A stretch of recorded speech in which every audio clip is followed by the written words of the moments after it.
Ni ngwe ma sɔrɔ caman sigi bɛ ka ɲɛmada ka ɲɛsin jabaraniw ma walasa faamuya bɛ se sɔrɔ fɛ Sherifla TV bamanankan kunnafoni na min bi walawalali kɛ aw ye Mali kunga ani diɲɛ fan wɛrɛw kunga.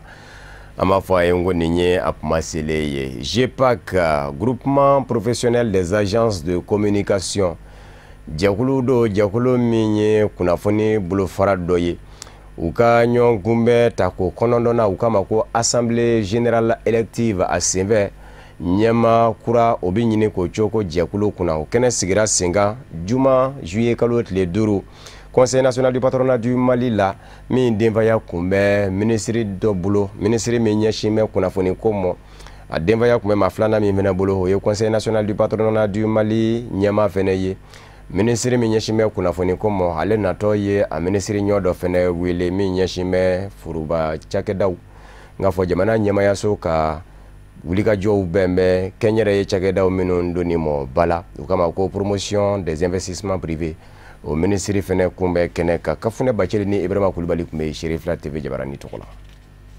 Mali Agence de Communication tigiw ka jɛkulu in u ka lajɛrɛba Assemblée Générale sigi ko 9 ni filɛ nin ɲɛmayaso kɔrɔlen min ni o kun bɛ u kunna o ka mandat sabanan kun cɛra sigi in sen fɛ ɲɛmayaso kura sigira sen kan minnu ni olu ka baara bɛna dadon san 3 kɔnɔ.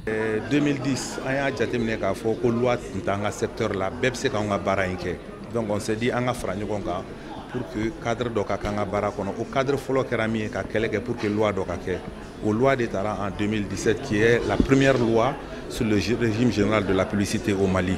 Maintenant, au loi fin tôt pour que ni loi fana taara ten loi tɛ se ka fonctionner ten fo loi d'application ka kɛ a ka entouré par un certain nombre de choses o de bɛɛ kɛra bi ministre ka discours la a y'a fɔ aw ye a laban tun ye min ye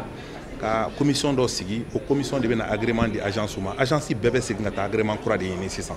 o commission bɛna sigi tile 2 in na bon a bɛ ɲɛ parce que jalonw bɛɛ sigilen don bureau kura min bɛ na bureau dynamique len don min bɛna k'a ɲɛmɔgɔ ye denmisɛnnin ɲɛnama don a b'a ka baara ɲɛdɔn il est très sérieux. Moi je suis convaincu que ni ye ko in talen de ye tan quoi an bɛ to bureau la je serai membre comme tout le monde n'an ka dɛmɛ min kɛ ni ci min dira ma ka kɛ n fana b'o ci kɛ komi tɔw ye ne dɛmɛ cogo min na ne fana ka tour de y'o ye sisan je suis à leur disposition ni n bilala min na n b'o kɛ. Kɛnɛ in kɛra sababu ye Mali jamana minisiri ma minisiri muso min ni ale ka cɛw bɛ ɲɛsin kɛnyɛrɛyew cakɛda fitininw ani mangamaniw kunkanko kow ɲɛnabɔli kama a ka se k'a ka minisiriso ka bilasiralikanw kɛ ka ɲɛsin GEPAC jɛkulu ma k'a yira k'a fɔ k'u ka dɛmɛ bɛ yen. An bɛ kɛnyɛrɛyew de ka kɛnɛ kan minnu bɛ baara kɛ ka se ka kunnawolifɔlaw ka baara ɲɛ u bolo.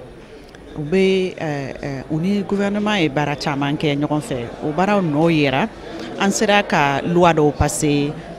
sariya dɔw sigi minnu b'a to olu ka baara bɛ nɔgɔya u bolo nka baraka bɛ don u ka baara la fana ayiwa ni kɛnyɛrɛyew don ni baraka don n'olu ka baara la a nafa bɛ s'an bɛɛ ma an b'a fɛ sisan nɔ k'u dɛmɛ tuguni u bɛ wara bureau kelen na u bɛ taa la 2nan in na an nana ne ni n balimakɛ ministre Yaya Sangare an nana ka se ka u dɛmɛ de ka layidi taw ye k'a fɔ ko u bɛna baara min fana kɛ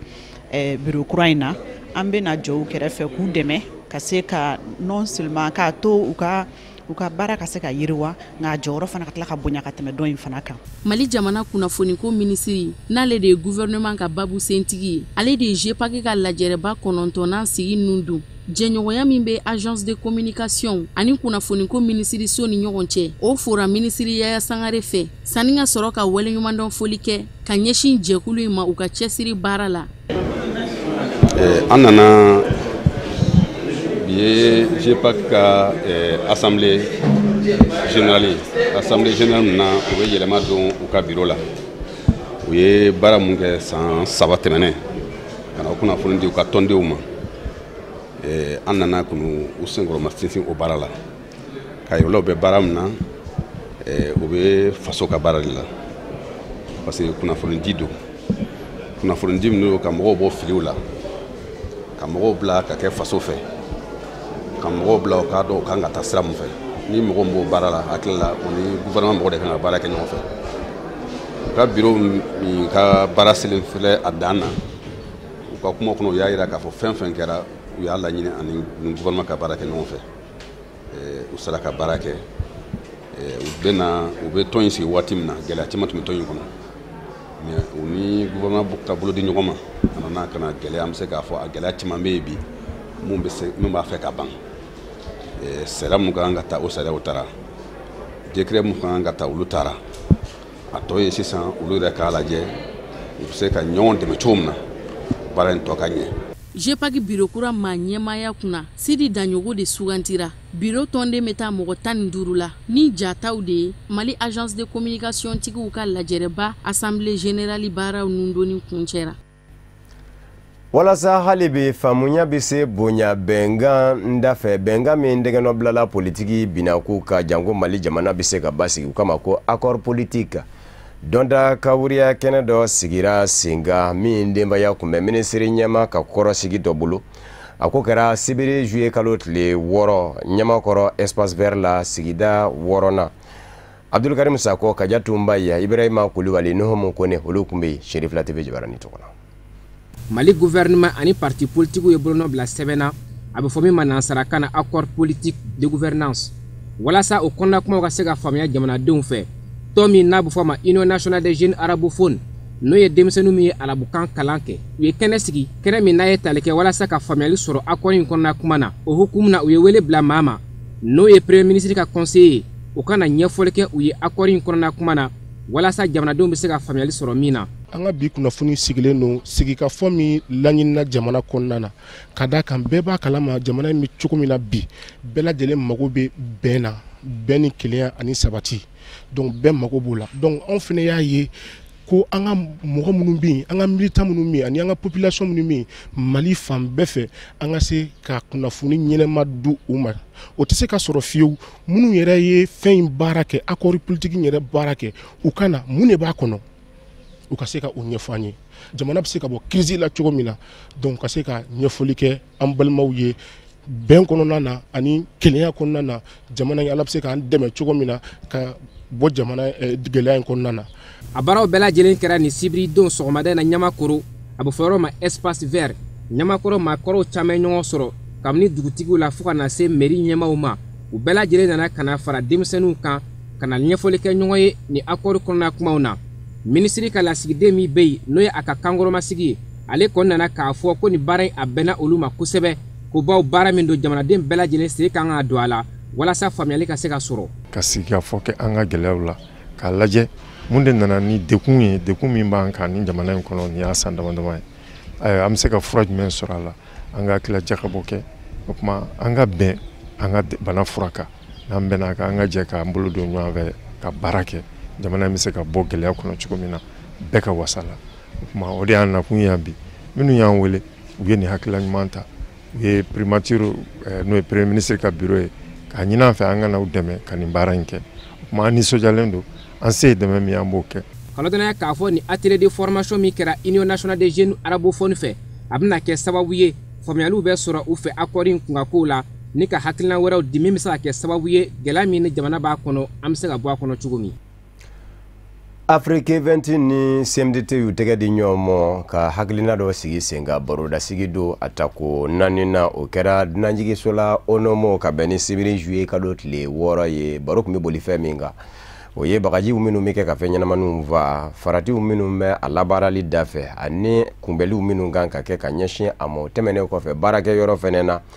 ma bɛɛ hakili degunnen bɛ baara la a bɛ kɛ sababu ye ka tɔɔrɔw minnu lase cakɛda ma baro kɛra olu de kan an b'aw ladɔnniya k'a fɔ Mariyetu Jalo ni Abdulayi Sogodogo tun bɛ Sheriff La TV Jabarani tɔgɔ la. Nin ye barosigi ye min bɛ kɛ kalo o kalo agence de communication Afrique Prevent ale ka hakilina don walasa ka sigi ka kuma kɛ ka babu sen walawala minnu bɛ tali kɛ baarayɔrɔ ani baarakɛla ka taga ɲɛ sabatili la ni u ye o jɛmukan tɔgɔ da ko la matinale a tako 4nan o kɛra Afrique Prevent ani CMDT ka bolodi ɲɔgɔnma kɔnɔ kanu sigi ka kuma bagaji kan a bɛ kɔlɔlɔ min lase fo ka taa se kunnasiri bɛ kɔlɔlɔ min lase baarakɛla ma. Donc matinale ye ɲɔgɔn ye min kalo kalo n'an b'a kɛ an bɛ ɲɔgɔn ye baaratigiw baarakɛdenw lakɔlidenw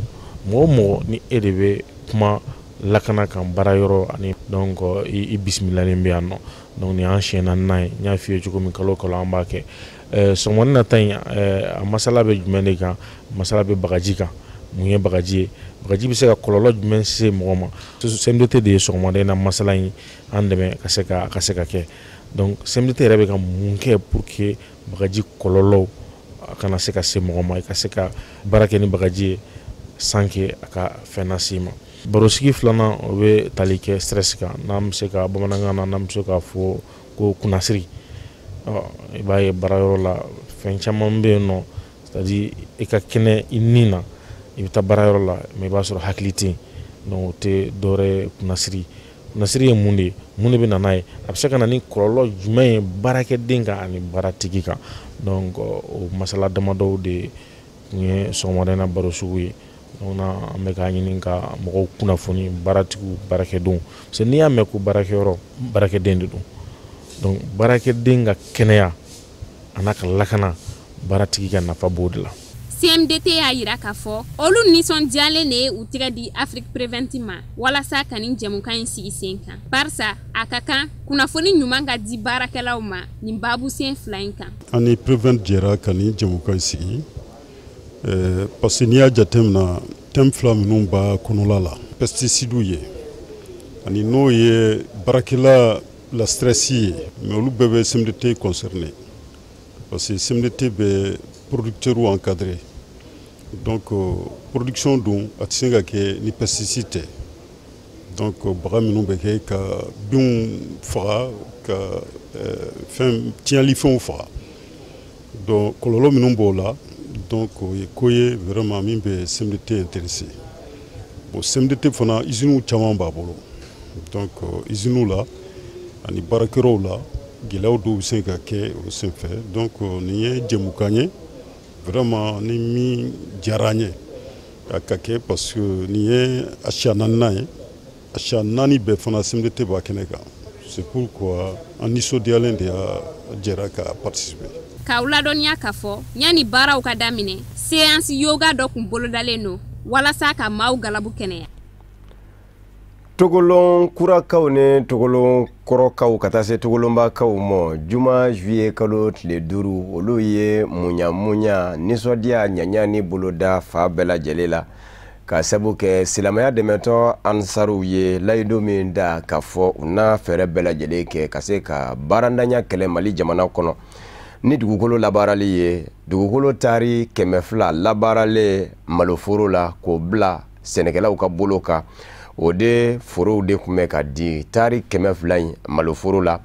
cakɛda min ɲɛsina dugukolo labaarali ma o ye entreprise Brema Bakari Emmanuel Traoré Ebeti ye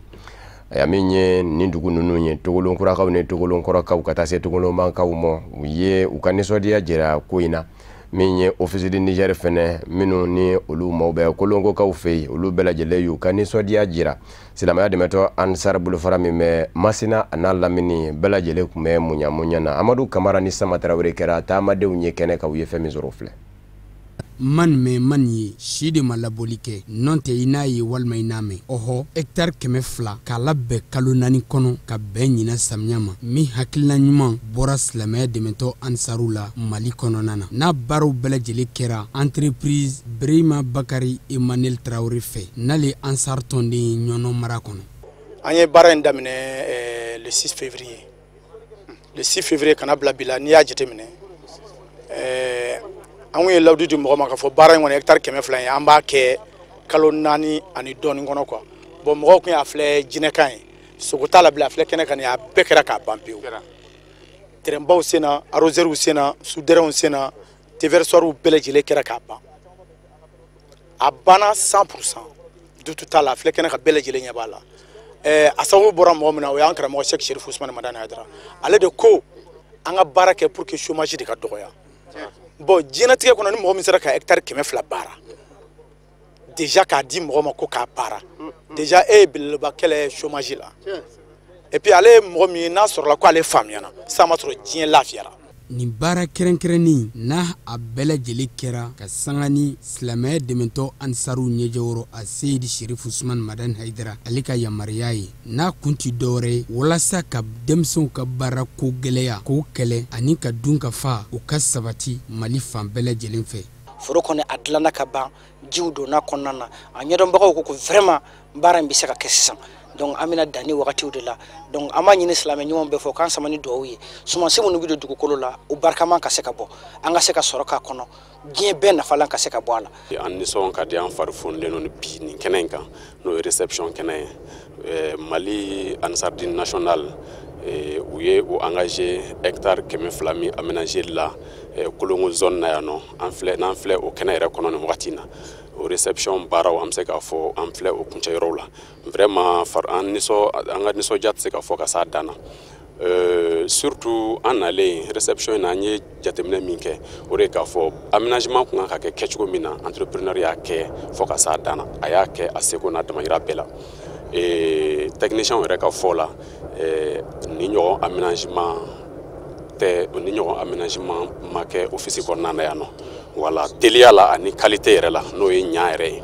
donc vraiment o ye kelen ye fana canal principal min filɛ n'o de kan ka foro ninnu yɛrɛ bɛɛ servi o canal principal ti dan anw ka yɔrɔ dama ma mais mɔgɔ caman wɛrɛ de bɛ bɔ an nu ma bon u yɛrɛ ye hakɛ min fɔ a bɛ se ka hectare hakɛ min labɔ je crois que o ka ca kosɛbɛ. Office du Niger a ɲɛmɔgɔyaso nisɔndiyalen nin baaraba kule in na min bɛɛ lajɛlen kɛra silamɛya dɛmɛtɔ ansaru fɛ a y'a yira k'a fɔ ko nin bɛna mɔniba bɔ olu sen na baw a na belebeleba fara u ka sɔrɔta kan. donc an kɔni an bɛ u kɛ bilala su ni tile n y'o de fɔ u ye n ko nin ye anw ma ala tanu de ye an tɛ sɛgɛn n'u nana su ni tile an bɛ yan an seko ye fɛn o fɛn ye bilasirali la an b'o fɛnɛ k'u ye déjà malosiko u ye malosiko ɲininkali kɛ kunnafoniya fɛn bɛɛ b'a fɛ sanga ni malosi sɔrɔ yɔrɔ malosi mun kɛ ka sɛnɛ samiyɛ kuma an y'o kunnafoniya an y'o bɛɛ détaillé k'o bɛɛ d'u ma. tubabuw b'a fɔ ko a tout seigneur tout honneur o misali Modibo Diallo n'ale ye silamɛya dɛmɛtɔ ansaru ɲɛmaaba ye Mali kɔnɔna na ale y'a yira k'a fɔ ko ni hectare 200 in a labɛnna ni a Seydi Sherif Usman Madani Haidara ka kuntilenya a n'a ka miiriya ye n'o de ye ka diɲɛmɔgɔ dɛmɛ yaasa sɔrɔ ani yiriwaw ka sabati. baara in kɔni an y'a ye k'a fɔ an wasara ni contrôle ni office yɛrɛ de ka baara ye n'olu yɛrɛ ka kumakan de ye baara mun kɛra nin ye u yɛrɛ y'a yira n'a k'a fɔ an ka ji ta yɔrɔ a ka jan a bɛ taa kilomètre 3 la donc n'i y'o lajɛ o bɛ se ka hectare 1000 servi donc an ka hectare 200 in nɔfɛ an ye ji di hectare 1000 ɲɔgɔnna de ma donc vraiment o y'o foli k'an ye. o la an kɔni an nisɔndiyara ni ala sɔnna ma sisan de an bɛ saison daminɛ la baara de wulila tugun n'o ye sɛnɛ yɛrɛ ye inshallah malosiko engrais ko ani a sɛnɛko yɛrɛ an ye o baaraw sigi sen kan ni ala sɔnna ma an bɛn'o daminɛ dɔgɔkun ni sisan ni inshallah ni réception provisoire ye o la vraiment an bɛ barika da ala ye ka barika da an karamɔgɔ ye n'o ye Seydi Sherif Usman Madani Haidara ye ale mun ye an bila nin sira ɲumanw kan. an bɛ aw ladɔnniya k'a fɔ ko ni hectare 200 min labɛnnen filɛ nin na aw ɲɛ bɛ a foro kɛnɛ in na ji tɛmɛsira belebele sennen b'a kɔnɔ yaasa ji ka sɔrɔ a fan bɛɛ lajɛlen fɛ san wagati bɛɛ lajɛlen na a musakaw bɛɛ lajɛlen taara bɛn sefa wari miliyɔn 600 a n'a nɔnkanfɛn ma min bɛɛ lajɛlen bɔra silamɛya dɛmɛtɔ ansaru kun wa baaraba in walasa a ko bɛɛ lajɛlen ka dafa u kɛlen bɛ ka magasin belebele fana jɔ ni k'a yira k'a fɔ ko malo min bɛna bɔ ni foro kɔnɔna na a bɛɛ lajɛlen bɛna lasago yanni nɔ yanni ka se a dunbagaw ma an b'a ɲini ala fɛ ala ka samiya sanji ɲuman ala k'o di mali ma ani diɲɛ bɛɛ lajɛlen ma ni ka sanga ni karamɔgɔ Haidara ka laɲini ye. Amina Yarabi, groupe de réflexion et d'action sur les migrations et développement durable GRAMID o ye jakulu coro ɲɔgɔn wele cogo ye o ye u ka baara dɔ nu do baara in bɛ tali kɛ fɛn min kan o ye tungarangew wali kelen minnu bɛ tunga mina ta k'u kunda nazarala kan ni dugumasiraw ni kwaji kannaw ye faratiw minnu bɛ a ko dafɛ ka ɲɛfɔli kɛ olu kunga o tɛmɛnen kɔfɛ an yɛrɛ ka farafinna tile bɛ yan ba jamana 15 communauté économique des états de l'Afrique de l'Ouest CEDEAO kɔnɔ munumununi a matamani an yɛrɛ dama fɛ nɔgɔya la u kama ko libre circulation a y'a fɛn minnu bɛ o la nafala ka o fɛnɛ walawala baara in kɛra ka bɛn ni alamisa juillet kalo tile 4 ye jakongaw fɛ a bɛ bafila bɛɛ cercle la olu ka école fondamentale kuru kɔnɔ min ye maa ɲɛma caman ye sigida maa ɲɛmaw jamana tɔgɔla ɲɛmaw ka nɔnabilaw ka taa se politiki ɲɛmaw ma ani ladala ɲɛmaw maaw ye ɲɔgɔn sɔrɔ ye Samayira Sanogo ni Ablaye Sogodogo olu kun ye cidenw ye Sheriff la TV Jabarani tɔgɔ la. Groupe de réflexion et d'action sur les migrations et développement durable GRAMID a ka laɲini fanbaw de ka wuli ka jɔ kɛ ka caya tunga ta ko ɲuman bɛ se nɔgɔya mɔgɔw bolo a ka di minnu ye cogo min na o min bɛ kɛ sababu ni ka nin kura fiyɛ sɔrɔ baaraw la o cogoya kelen na o ka laɲini dɔ ye ka dankari tunga ta ko jugu la dakuruɲɛ kelen min bɛ wele ko dugumasira baw o kasarantan tɛ. Ka nana campagne de sensibilisation de la tunga fɛ taga sira jugu kan pour que ka dobo la donc an nana ni jagokaw ka hakili jagabɔ ko kan an ye conférence kɛ an ye théâtre jouer pour que mɔgɔw ka faamu gɛlɛya minnu bɛ sira la a bɛ kɔlɔlɔ minnu lase adamadenw ma a bɛ kɔlɔlɔ minnu lase communes ka ɲɛtaga ma a bɛ kɔlɔlɔ minnu lase tungarankew yɛrɛ ma donc an nana olu de ɲɛfɔ pour que u ka se ka solution wɛrɛ ɲini ka tunga fɛ taga sira jugu k'a dabila. Union européenne ani coopération espagnole olu de kɛn bɛ jigiya ɲuman ye GRAMID mɔ musakako bunakun kan jargon communal sugantili a fɛ ni ka na ka baaraw nun don ye gansan tɛ baw ni yɔrɔ kɔfɔlen ye yɔrɔ ye min na ni tunga ɲɔ ɲaamɛ a la. Jagon ye commune mun fana ni tunga fɛ taga sira jugu fɛ n'a kɔlɔlɔ sera jagon ma u ka zeniw caman bɛ u ni bɔnna sira jugu fɛ u yɛrɛ bɔra k'a fɔ kumaw kɔnɔna na donc o de kama an ko bon n'an bɛ campagne kɛ Bafulabe cercle kɔnɔ an bɛna jagon parce que jagon ye yɔrɔ de ye yɔrɔ mun ni kɔlɔlɔba bɛ tunga fɛ taga la a commune kɔnɔ.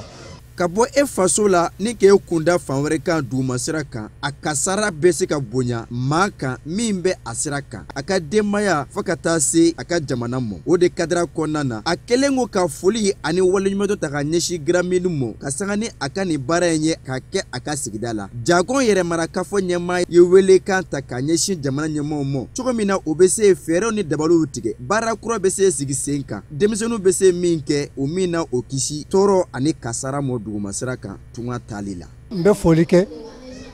ka ɲɛsin projet min n'a filɛ ka na sisan ka na mɔgɔw sensibiliser ka mɔgɔw labilasira ka labilasirali kɛ bangebagaw ye ka labilasirali kɛ denmisɛnninw ye pour que tagamasira tagamasira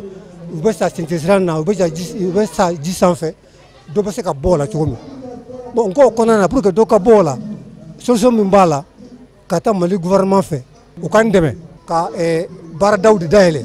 denmisɛnninw ye. Baara ni a tɔɔrɔba sera an ka commune ma hali n'a sɔrɔ an ka commune développeli fanba ye maliyɛn de tagamakɛlaw ye bon tɔɔrɔ nin fana sera an ma parce que mɔgɔ min tɔɔra ji na an ka commune kɔnɔ a bɛ taa fɔ mɔgɔ 200 mɔgɔ 100 ni caman na quoi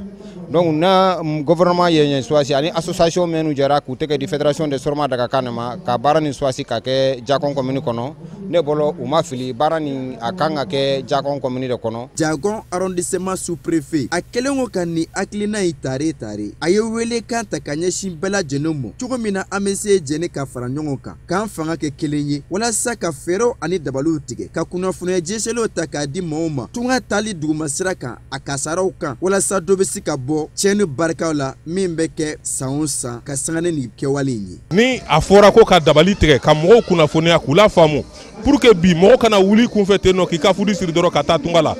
n'o nana lancer jago ya vraiment ne hakili la a bi labila minɛn de kɔnɔ anw bɛ yan nɔ jamana tɔgɔ la u ka bila la ka dɛmɛ kɛ u ye taabolo ni hakilina fɛn fɛn boloda n'a bɛ kɛ sababu ye ka nin baara in kɔkɔrɔ don baara in dun lili yɛrɛ bɛ talen kɛ an ka politique nationale de la migration kɔnɔna na n'o y'a jira k'a fɔ tiɲɛ don migration bɛ nafa ɲ'a ma mais migration irrégulière o fana bɛ kɔlɔlɔ ni degun de ni falatɔya de las'an ma donc n'o o baaraw bolodara anw bɛ yan u ka bila la ka dɛmɛ k'u ye. Ni don kɛrɛnkɛrɛnnen kunnafoniya jɛlenw dili gɛlɛyaw kan minnu bɛ se ka sɔrɔ tunga tali dugumasira fɛ a kɛra sababu ye mɔgɔ minnu nana ni kana tali kɛ nin baara in na u ka seereya sɔrɔ maaw fɛ minnu taara tunga na ka sanga ni u ka gɛlɛyaw lakaleli ye o fɛ ɲɔgɔlɔbɔ kɛnɛ sigira sen kan min kumana ɲani minɔgɔjugu ani kɔngɔ min bɛ se sɔrɔ tunganadenw fɛ tunga na ni ka sɔrɔ ka kɛnɛ in sɛbɛkɔrɔ yakubaya ni fɔli duman ye.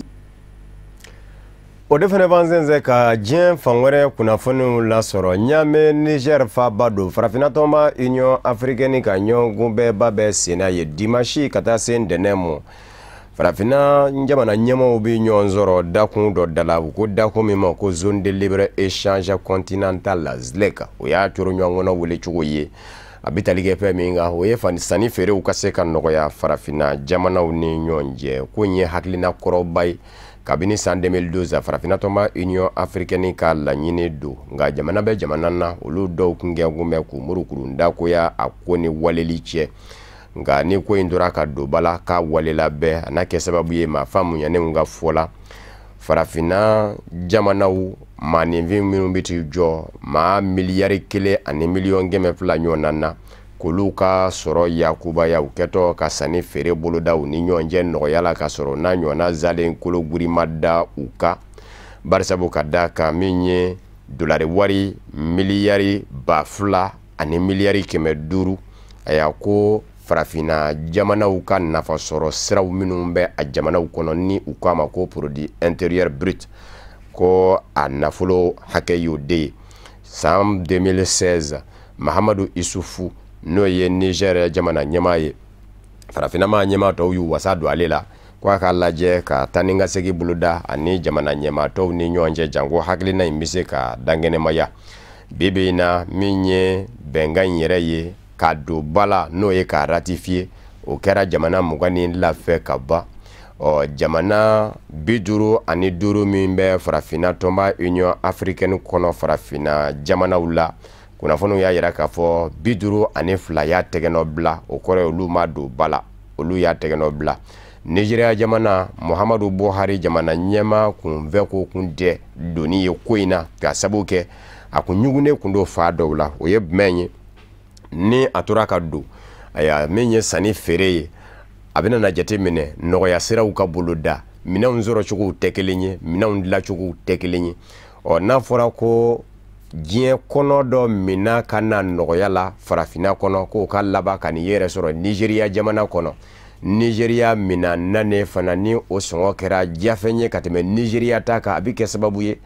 ka Nigeria sɔrɔ juaya o kɔnɔ gwa kun bɛ Muhammadu Buhari la kɛrɛnkɛrɛnnen ɲɛna a danjɛbɔ ɲɔgɔn jamanaw minnu bɛ i n'a fɔ Benin ni Cameroun Aziyanfa jamana minɛnw kana n'u yɛrɛ sɔrɔ olu yɔrɔw la ka Nigeria minɛnko lanɔgɔ o kun ye Nigeria jamana ɲɛma Muhammadu Buhari jɔrɔ nango ye nga a ye layidu ta k'a fɔ ɲɔgɔn kunbɛ min filɛ nin ye ka kɛ Niamey Niger duguba la a y'a ko tɔw y'a tɛgɛnɔ bila cogo min ko a yɛrɛ fɛnɛ b'a tɛgɛnɔ bila ka don a tɔndenya la ten an b'a ladɔnniya k'a fɔ jamana 2 dɔrɔn de tora sa minnu ma ko in tɛgɛnɔ bila fɔlɔ hali bi Benin jamana ani Eritrea jamana farafinna tɔnba Union Africaine ka sigi in senfɛ dimanche ni ntɛnɛ u da bɛna se fɛn min fɛnɛ ma o ye passeport unique africain ni o ye sɛbɛnfuraw minnu b'a daga taama ka nɔgɔya maa mɔ kɔnɔw na aya o sɛbɛnfura in ka kɛ sɛbɛnfura bakuruba 1 ye bɛɛ lajɛlen mɔ farafinde taama ka kɛ ka bilabila ɲɔgɔn na n'o sɛbɛnfura 1 ye min ye Sudan ɲamana gwɛlɛya fana ye u da bɛ se o mɔ u da bɛ se fɛn wɛrɛ min fɛnɛ mɔ farafinna cɛcɛ kana gwɛlɛya bamanji ko gwɛlɛya aya o bɛ se ka kɛlɛ cogo min da fɛnɛ bɛna don o la Centrafricains ka jamana kɔnɔ tɛgɛnɔ bila kun kɛra bɛnkan sɛbɛn dɔ la Sudan faba la Khartoum ka sabu kɛ min ye Centrafrique jamana ye mamurulen jɛkulu ko tɛmɛnen kɔfɛ a ka kan maramafɛn kan daraki mamurulen jɛkulu la bawo jamanakuntigi sigi kalataw kɛra maa ɲɛma nana jamana kunna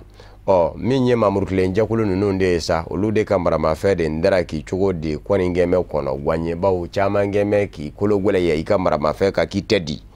bɛnkan sɛbɛn min tɛgɛnɔ bilala Sudan duguba la Khartoum o bɛnkan sɛbɛn ye a jira k'a fɔ kulu maramafɛntigi ninnu ka maramafɛnw bɛ minɛ u la nka yanni maramafɛnw ka minɛ tiɲɛni dɔ kɛra Centrafrique dugu dɔ la ko Pawa niw sɛbɛn kɔrɔ tiɲɛna fɔ bolongɔniden ɲɛsinna mamurulen jɛkulu dɔ ma ko groupe des 3R o ɲɛmaaya bɛ Sidiki Abasi bolo kabini ale kɔni jakira ko la min ye dɛmɛbaw ni maa minnu bɛ surunani do la janko Centrafrique bɛ se ka basigi u ye u ɲɛkumu a kɔrɔ a ka lajɛ a ka maramafɛn dili daminɛ nɔn tɛ bɛɛ bi jɛ k'a kɛlɛ a yɛrɛ fɛnɛ sɔrɔla k'a lajɛ ka maramafɛn di bibi in na kunnafoniw ye a jira k'a fɔ a ka maa caman ye maramafɛn bila dɔgɔkun dɛmɛnen minnu ye maramafɛn fɛnɛ bila tɔrɔmɔɲɔ dɔ jɔra u ye o tɛmɛnen kɔfɛ selikalakaw minnu gɛn kun bɛ ka mugu ni kisɛ ta ka Michel Jotoja dɛmɛ ka Général François Bozizé ka kafo jaso n'u gɛn kun bɛ ka silamɛya diinɛ birifini biri u yɛrɛ la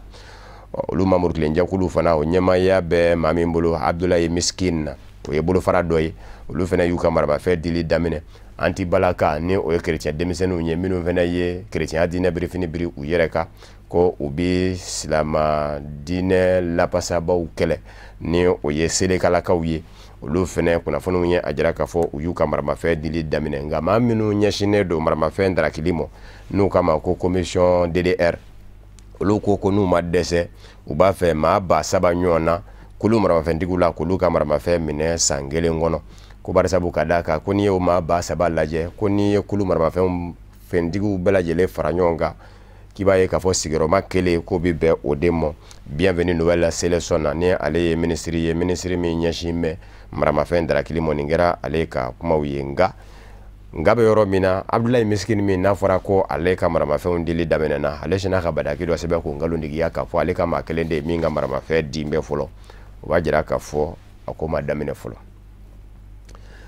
Tunisikaw fɛ yen an b'aw ladɔnniya k'a fɔ bi bi in na min ye gwɛlɛyaba ye o bɛ yen minisiri ɲɛmaa Yusufa Shaheda a ye a jira k'a fɔ bamanjiya a bɛ ka Tunisi jamana sɔrɔ sɛbɛkɔrɔ nasi ka sabu kɛ Tunisi taji ko t'o ye nafasɔrɔ siraw minnu bɛ dugu jukɔrɔ o man diya Tunisi yɛrɛ jigi ye fɛn min ye maa minnu bɛ munumunu nzalo sɔrɔ nisɔndiya k'o sɔrɔ kɛrɛnkɛrɛnnen ɲɛna munumunu nzalo la fɛnkɔrɔ filɛli la u k'u ma ko turisiw olu de kunlenna ye Tunisi jamana ye wa Tunisi yɛrɛ b'a ka sɔrɔ fanba bɔ o de rɔ nka bamanjimaw n'an bɛ o tiɲɛ bi bawo na jango a nazara i tɛ se k'i pɛtɛ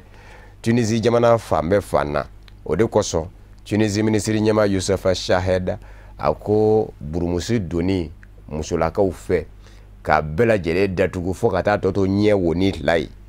ko k'o dabila o ti kɛ bilen Tunisi fangabonda la i don dɔ walekele foroba cakɛda la i don dɔ i mana kɛ silamamuso ye cogo o cogo ɲɛ wo ni tila kɔni k'o do i la ka do k'o ka dabila ni sera an bɛɛ da kɔni nka i bɛ se k'i ka diinɛ kɛ cogo min ka di ye ko bawo ko bamanjimaw bɛ k'o de ta k'o kɛ maaw bɔnɛ cogo ye bi o kumana k'a ka dabila kunnafoniw ye a jira k'a fɔ ko in ma koya maa caman ye Tunisi ka denw na bawo Tunisi ka denw yɛrɛ kun dalagɛsɛ kɛ n ko mɛ a ye ka ba kunnafoni di siraw fɛ ani bɔlɔlɔw sanfɛ a ko n'i ye Tunisi yɛrɛ jateminɛ dɔw ye u ka laseliw kɛ a kan minnu ka dɔnta ka wuriyalen don Tunisi ko la u ko o n'a ɲɔgɔnna sutura in Tunisi silamaya laada tɛ ko san damadɔ in de la ko a binna ka daminɛ Tunisi kɛrɛnkɛrɛnnen ɲɛna ko a ma mɛn ko san 2011 Tunisikaw tora k'u ɲamada Golfu jamanaw fɛ Golfu jamanaw ye Saudiya jamanaw ni Kuwaitiw ni Iranw ni Irakiw de ani Émirats Arabes Unis ko Tunisi jamana yi ɲamada olu de fɛ kɔsada in na san 2011 n'o tɛ ko Tunisi laada tɛ ɲɛ wo ni laadama bɔli ye i tɛ se ka lakodɔn ko kumana ko n'a dabilara k'o ti kɛ baasi ye. Ka da tulo kan k'a fɔ Turiki maa ɲɛma Recep Tayyip Erdogan na a ye fu siri u ka warisoba ɲɛma ka baaraw da la a kun y'a ɲini maa in fɛ ni o ye Murata Sentikaya ye a k'a lajɛ nafolo bɛ labaara warisoba fɛ cogo min tiɲɛ don nafolo bɛ mara warisoba la nafolo in fana warisoba bɛ a kɛ juru ye mɔɔw fɛnɛ na nka warisoba fɛnɛ tɛ ko in kɛ ten a bɛ tɔnɔ dɔw ɲini baara kɛtɔ u k'a ma ko taux d'intérêt Recep Erdogan de kungo sa ko k'a lajɛ ka dɔbɔ musaka la min bɛ ladon warisoba kun o ka nɔgɔya jango a ka se ka fu jamanadenw na k'a sabu kɛ sɔrɔ kɛ n tɛ ka labɔ kɛ bi diɲɛ seleke naani bina k'u ka gwɛlɛya bɛɛ fan bɛɛ fɛ ko in fɔra Murata Sentikaya ye ka dɛsɛ kolokoto a ye murukuru dagoya a ma ko in kɛ Recep Tayyip Erdogan ko a ma se o la ne de ye jamana ɲɛmaa ye min bɛ kɛ lafiya ye jamanadenw ma n y'o f'i ye ni tɛjɛ n'o ye a y'a gwalon ka bɔ yen ni ka sin k'a ka ɲɛmaa danga bila a nɔ na yɔrɔnin kelen nka dɔw y'a jira k'a fɔ kɔsada in na ko politiki bina k'u kan ko maa in ni Recep Tayyip Erdogan kun ti ɲɔgɔn kan fɔ bilen nka Erdogan kɔni ye a jira k'a fɔ ale ka laɲini kun tɛ dɔwɛrɛ ye taux d'intérêt ni o ye tɔrɔmɔɲɔ min kan ka sɔrɔ baara kɛlen kɔfɛ wari la baara banki fɛ a ka lajɛ dɔ ka bɔ o musaka la walasa ka fo jamanadenw na ka se ka jamanadenw lafiya sɔrɔ ko bina k'u kan ko a ban'o de ma k'o de kɛra wulikun ye. Amerikikaw fɛ yen Californie u ka duguba do maraba do a jama fɛnɛ ta ye caya de da ye nka dɔnnibaabaw kɔni bɛ ka jira k'a fɔ kɛrɛnkɛrɛnnen ɲɛna minnu ɲɛsinnen do dugukolo fɛnzɛw ni sanfɛla ala ka danne jateminɛniw mɔ olu kɔni ye a jira k'a fɔ Californie don nataw la dugukolo yɛrɛ a bɛ sɔn ka kɛ masibaba ye bawo min kɛra kɔsada in na kɛrɛnkɛrɛnnen ɲɛna alamisa ka dugu jɛ juma na a kɛra sababu ye ka min ye maa caman ɲɛ jɔrɔ maa kɔni ni ma to a la nka maaw joginna dugukolo yɛrɛyɛrɛli min kɛ Californienkaw ye a jira k'a fɔ u kun n'a cɛ a kun bɛ san caman bɔ kabini san 1999 a kun ma deli ka nin n'a ɲɔgɔnna yɛrɛyɛrɛli kɛ a bɛ fɛn o fɛn kɔni kɛ a bɛɛ lajɛlen kɔni kun ye misɛnmaninw ye nka u y'a jira k'a fɔ san da laban minnu natɔ kɔni filɛ Californienkaw u ka dɔn k'a fɔ masiba a kundan bɛ u ka dugukolo yɛrɛ o kumana min ye Californienkaw ye u bɛ ka labɛn bɛɛ lajɛlen kɔni nsabati n'a kɛra nafɛn ye don min a kana bala maa si la o de y'a to kunnafonidiw dɔnnibaaw ye kunnafoni lase jango a ka se ka si dɔn k'a fɔ Californie bɛ farati danga la dugukolo yɛrɛ ko ta fan fɛ. Bamanankan kunnafoni bɛ kunjɛ ni farikolo ɲɛnajɛ ye 8e de finale la farikolo ɲɛnajɛ senando la CAN Egypte 2019 an yɛrɛw ka kunnafoni ɲinina bɛ a kɛnɛ kan Bokar Tarawele infré an b'aw ladɔnniya k'a fɔ ani Isufu Kulubali ni ɲɔgɔn cɛ kuma ɲɔgɔnyaw la a jirala k'a fɔ min ye 8e de finale ye o kɔni bɛ ka ti i n'a fɔ an yɛrɛw bɛ k'a lajɛ jabaraniw na cogo min nka kabini kelen minnu bɔra la fɔlɔ o ye Maroc ye Maroc ni Benin ɲɔgɔn sɔrɔ o de kɔni balala maa caman na bawo Benin ye Maroc bugɔ o y'a sɔrɔ min ye cɛluw ye olu kɔni jiw bɔra kelen ani kelen fɔ Benin ka den kelen yɛrɛ gɛnna yɛrɛ